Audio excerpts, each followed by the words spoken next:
La réforme indexée est de 2012, mais c'est cette année que ses effets sont perceptibles avec la mise à la retraite des fonctionnaires qu'elle touche.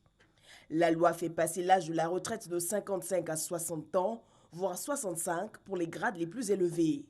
Mais voilà, selon les syndicalistes, les cotisations ont été augmentées de 6 à 8,33% du salaire, alors que les pensions, elles, ont été réduites de 30 à 50% selon les catégories.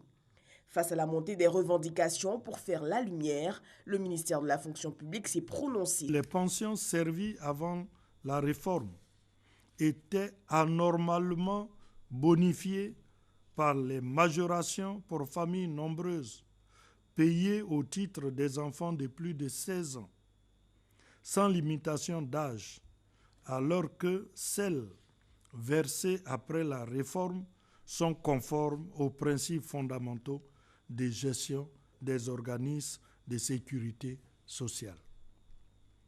Les différents paramètres adoptés avec la réforme de 2012 ont permis de rétablir l'équilibre financier de la SEGRAE avec le paiement immédiat et régulier des pensions mensuelles actuelles sur le long terme sans compromettre le droit à pension des générations futures. Autre point abordé, nœud de discorde depuis quelques mois, les cours de mercredi.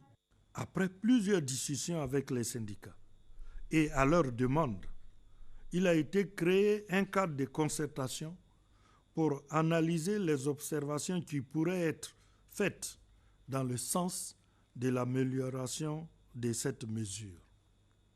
C'est dans l'attente du démarrage des travaux de ce comité technique qu'il y a eu le déclenchement de cette grève. En tout état de cause, il convient de noter que cette décision est irrévocable car il y a de la responsabilité de l'État de préserver l'intérêt des enfants en leur assurant une formation de qualité.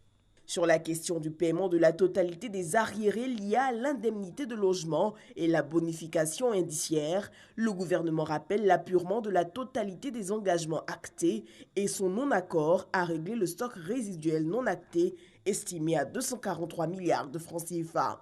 Il appelle les grévistes à la reprise de service.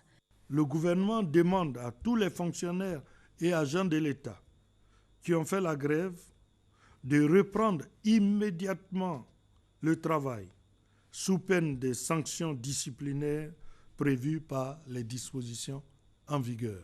L'administration ivoirienne compte plus de 200 000 fonctionnaires selon les derniers chiffres officiels.